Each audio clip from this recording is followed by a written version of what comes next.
No meu caso, não muda nada. Tanto sobra ou não, é Eu, mesmo. eu bebo junto com o almoço, né? Eu mudei minha. Há algum tempo já estou só fazendo uma refeição por dia, que é o almoço. Então é de manhã cedo é chá e à noite é chá.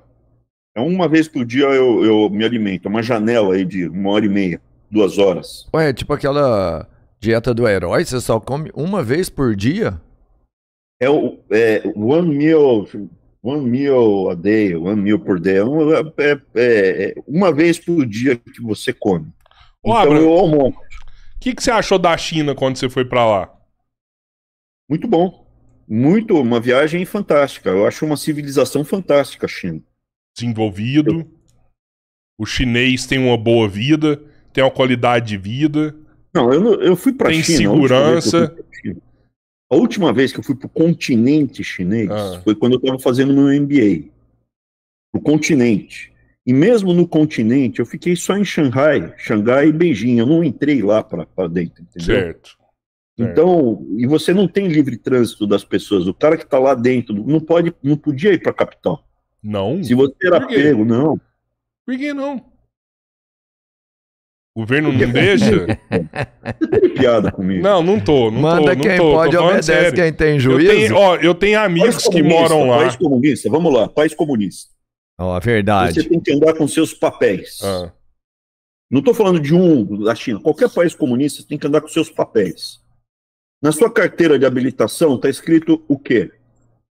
Seu nome. Seu nome, seu RG. Data de nascimento, nome do pai e o número da cidade carteira. onde você mora. Cidade. Perfeito. Para você sair da sua cidade, você precisa uma autorização prévia. Se você é pego fora da sua cidade sem autorização, você sofre alguma punição. Na época que eu estava lá, era 30 dias.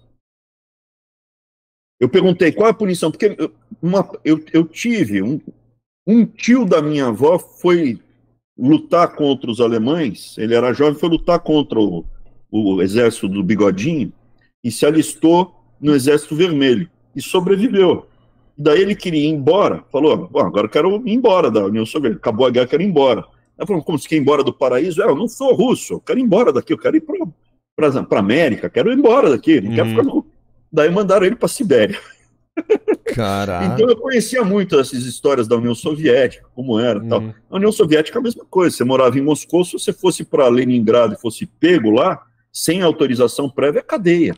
Pô, nem precisa de visto pra ir pra China mais, tá liberada agora. Então, Eu tenho um amigo meu que foi pra lá, ele falou que rodou a China inteira.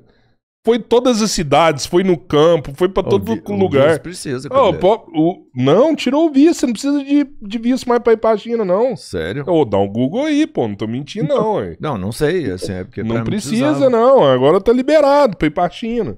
Né?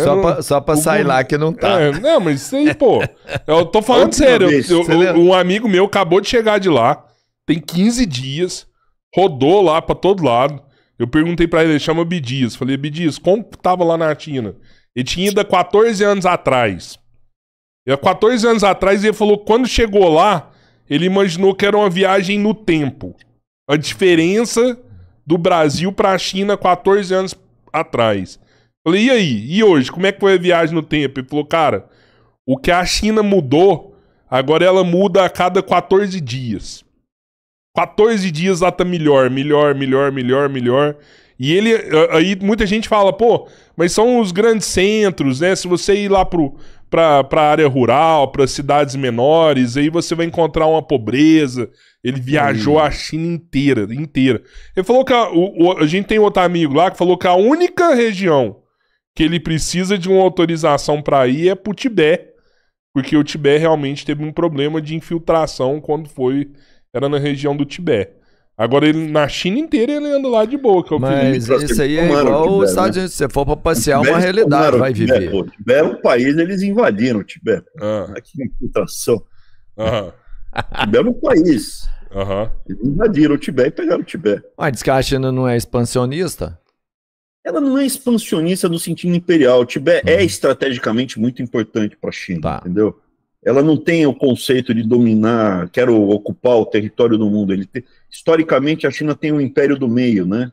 Então o mundo é uma barbárie, vou lá pegar o que eu precisar do mundo e aqui dentro a gente vive melhor, entendeu? Então é outro conceito. Historicamente eles não são expansionistas, mas o Tibete, sem o Tibete a China fica muito vulnerável. Eu vou ficar 10 dias na China agora. Eu e o Robertinho, a gente tá indo pra lá. Fantástico, uma experiência fantástica. Eu já ouvi falar que a vida do chinês é muito melhor do que a vida do brasileiro. A renda per capita é mais alta, lógico que é melhor. E o chinês não tá se importando com nada ali. Que o governo não incomoda em nada a vida deles. Pelo contrário, são extremamente satisfeitos. Bom, eu posso falar da minha experiência. Uhum. Eu não vou à China. A última vez que eu fui foi no meu MBA. Foi no começo do século, então tem 20 e poucos anos que eu fui para lá. Há 20 e poucos anos, Xangai e Pequim era mais desenvolvido que São Paulo. Já era mais desenvolvido que São Paulo. Tá? Então essa visão que voltou, não concordo. Eu voltei durante a campanha do Bolsonaro, fui depois algumas vezes para Taiwan, fui algumas vezes para Hong Kong, para Singapura, mas China continental, a última vez tem muito tempo. Uhum. E agora, depois da briga que eu tive com a China por causa dos respiradores, dos hospitais, dificilmente eu posso entrar de novo, inclusive. Persona não grata lá? Eu sou persona não grata. Caraca. Então, veja, o que acontece aqui? Nos regimes comunistas, eles não permitiam a circulação de pessoas. Qualquer regime totalitário ele não permite a circulação de pessoas por várias razões. E na China, em particular, você tinha um enriquecimento de certas regiões, e para impedir um monte de favela, um monte de loucura, você não podia ir para essas cidades. Quando eu estava lá no começo, lá em 2002, eu perguntei, e aí, se o cara vier lá, falou 30 dias de cadeia, pegou sem os papéis. E a segunda vez? Aí a guia não respondeu, falando, ficou quieta. Ficou quieta, não, porque é óbvio, né? Eu perguntei, não deveria ter perguntado, porque eu colocaria ela numa situação constrangedora, né? Mas é um país totalitário, cara. Um país completamente totalitário, não se iluda. Você, por exemplo, na segurança alimentar, controle de sacanagem, certas liberdades, você não se iluda quanto a isso.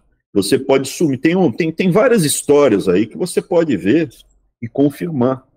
O cidadão não é cidadão. O totalitário, no totalitário, você e a sua família não são relevantes. A sua família não é sua. Os seus filhos não são seus. Eles estão a serviço de uma causa maior.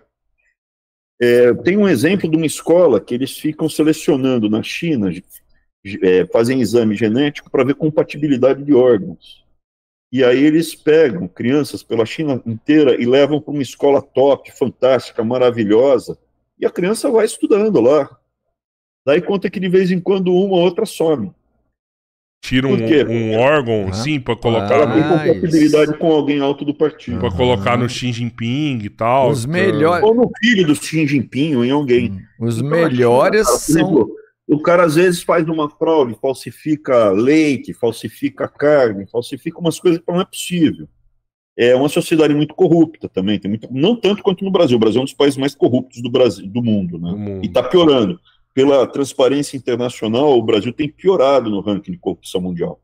Está piorando. E a corrupção faz com que a gente fique mais pobre. A China era um país pobre. Consertaram um monte de coisa, pararam com a loucura do Mao Zedong, fizeram uma leve abertura na China. A China voltou para o potencial dela. A cultura chinesa é muito desenvolvida. Não era um plano que deu sequência. A hora eles falaram, vamos parar o que o Mao Zedong propôs, vamos mudar aqui para dar certo. Foi isso? Eu achava que era um plano assim que deu sequência. Um pouco mais longa, se você me permitir, eu explico. Se você quiser, o tempo é seu. É o seguinte, qual foi o país que mais cresceu depois da Segunda Guerra Mundial? Depois da Segunda, os Estados Unidos. Não, de jeito nenhum. Depois da Segunda?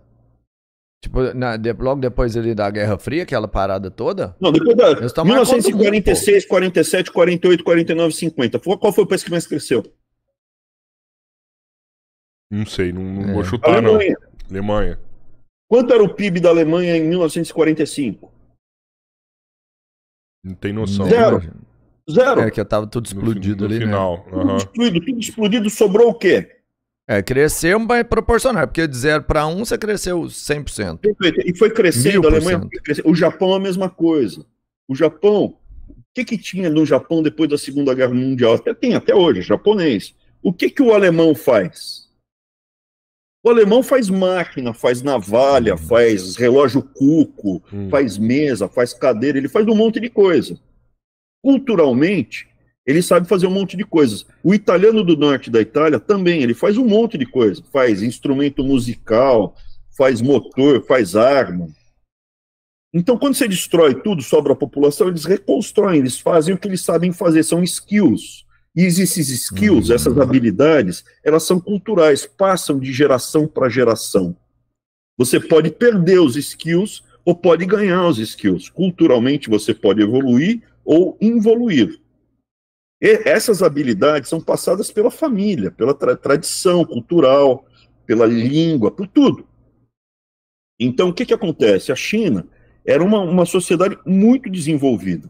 Esses skills fazem toda a diferença. Por exemplo, os espanhóis, quando chegaram lá no México, o que é o México? É a cidade dos mexicas. Azteca é uma palavra inventada. Eles eram mexicas, não eram astecas. A cidade do México é a cidade dos mexicas. Os espanhóis só trocaram. Aqui é o palácio do imperador, agora é o palácio do governador. Aqui é o palácio, aqui é o templo maior, agora aqui é a catedral maior. Eles só trocaram os prédios. Os caras, os nativos, os mexicas, já tinham o conceito de comércio, já sabiam que eles iam lá para o Zócalo, que é a praça central, para fazer o comércio. Quando tinha uma briga por causa do comércio, eles não se matavam, chamavam um policial, depois o policial levava para o juiz julgava antes dos espanhóis. Então você já tem uma bagagem cultural muito grande. Os chineses tinham uma bagagem cultural muito grande.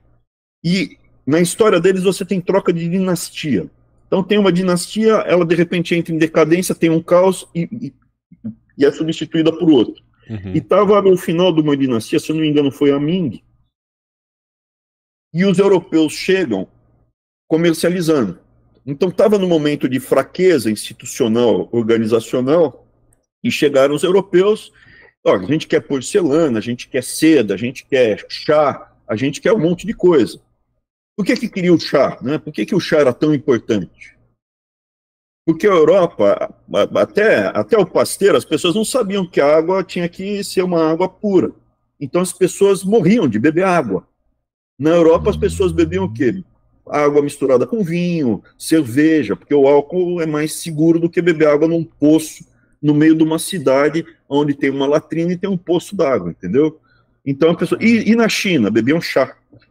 É fervido. A produtividade de quem bebe chá é maior do que quem enche a cara. Se você tiver um monte de trabalhador que bebeu chá, a produtividade é melhor do que se você tiver um monte de cara que se entupiu de cerveja ou de vinho. Então o chá se tornou uma commodity super cobiçada. O chá, a seda, a porcelana. E o que os chineses queriam da Europa? Você quer uma camisa de lã? Não, isso aqui é horroroso, eu prefiro minha camisa de seda, os tecidos. Você quer Não, a gente quer prata. Os europeus chegavam com prata e não conseguiam vender nada para eles. Daí os ingleses chegaram, coçaram a cabeça e falaram, que tal se a gente viciasse eles em ópio? E eles introduziram o ópio. A dinastia que estava começando na troca tal, falou, você está fazendo uma sacanagem. Escreveu para a rainha da Inglaterra, falou, você não tem vergonha de fazer isso com o meu povo? E enfiaram ópio, os chineses se rebelaram, aí tem a guerra dos boxers. Os europeus foram, impuseram na marra, você vai lá em Xangai, você vai ver os terminais no rio, né? Tem o Rio Amarelo e Yangtze. Você vai ver os terminais ali em Xangai, que era de cada país. E o comércio era ópio, Hong Kong era ópio. Você tinha a população adulta viciada em ópio na China. E isso desestabilizou o país muito, demais. Quando eles estavam mais ou menos voltando a ficar de pé, tal, porque os Xing foram substituídos pelos Manchus, né, pela pessoa da Manchu.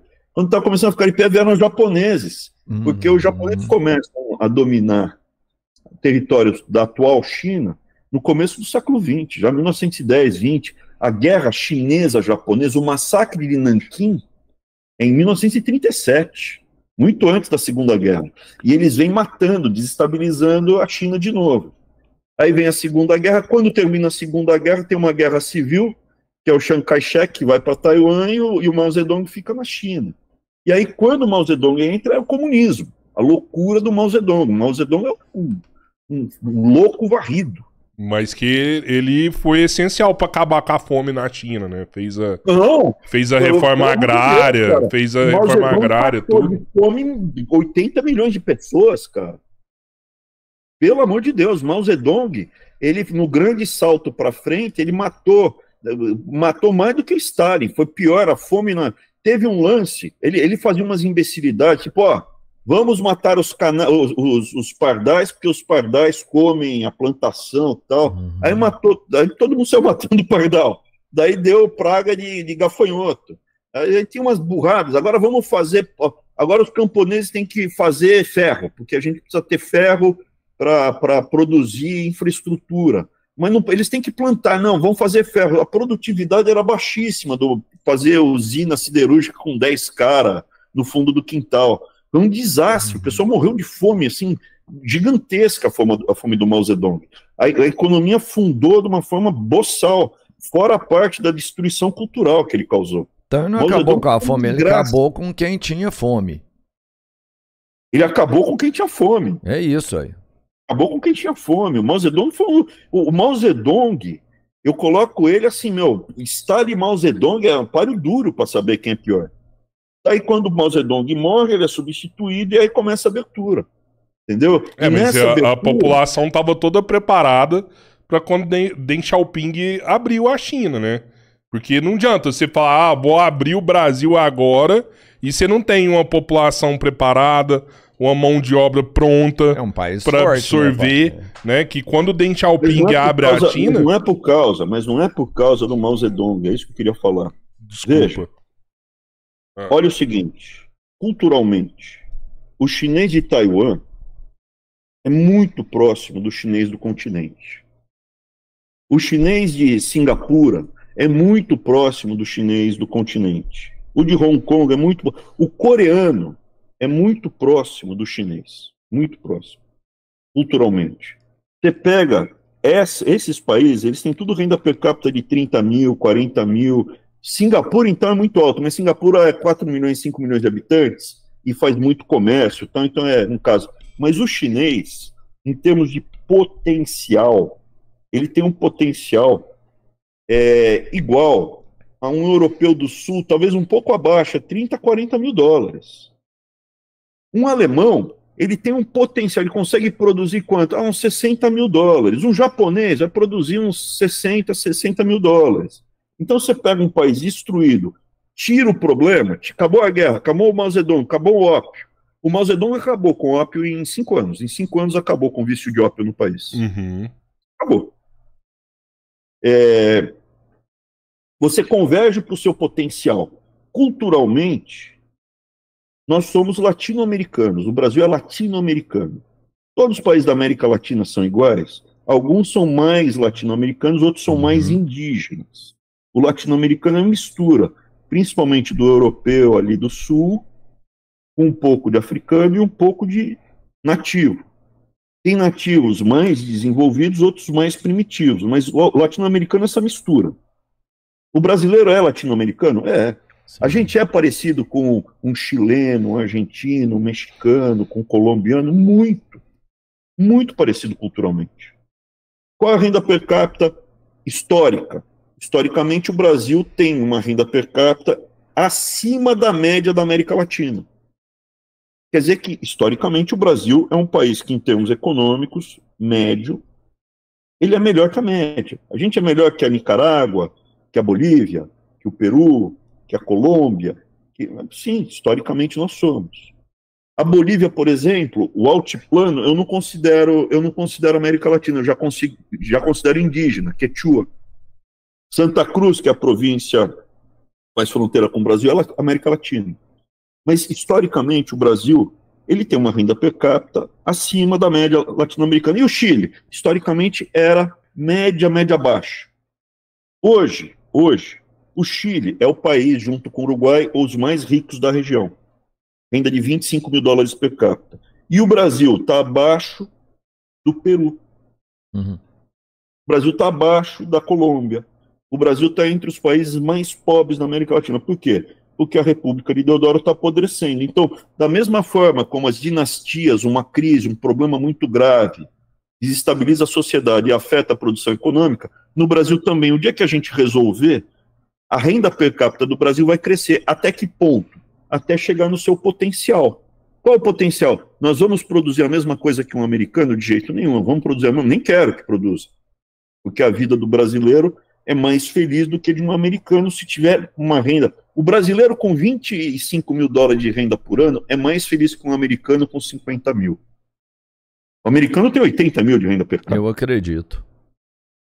Mas com 10 mil não, porque você não é feliz com dor de dente, você não é feliz na loucura, você não é feliz quando o seu filho fica doente porque ele foi nadar na praia e tinha cocô na praia. Entendeu? Então o Brasil hoje, ele vive justamente essa falência múltipla de órgãos. Por quê? Corrupção.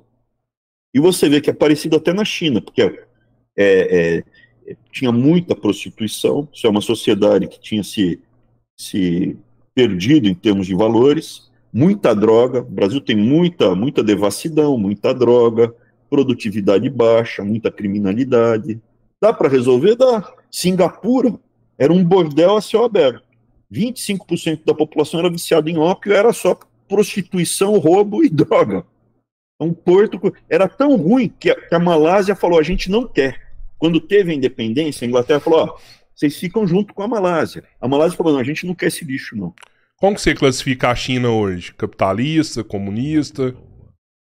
Nacional-socialista. Nacional-socialista. Exatamente como o regime do Adolf. Então, ela caminha para o mesmo sentido? Não, né? Só o... Veja, quando eu falo nacional-socialista, não é que ela vai fazer, não é que ela vai matar judeu. Tá. Perfeito? Como é que era o regime econômico? O planejamento da União Soviética, aí não funciona. Economicamente não funciona, o planejamento central. Então, aqui de Moscou, a gente vai dizer quantos tubos de pasta de dente serão produzidos na Rússia inteira, na União Soviética inteira, e quantos serão enviados para Vladivostok. E qual o sabor, se será menta ou tutti-frutti. Entendeu? É impossível você fazer planejamento central da economia. Impossível. Você tem que ter alguma participação de mercado, de demanda e oferta, para fazer esse controle, esse ajuste. Planejamento central não funciona em lugar nenhum. O que funciona? O que é o ideal? O que eu defendo? Eu não defendo capitalismo. Eu esperava que você pelo menos arregalasse o olho aí, Rodrigo. Não, mas eu me indignei.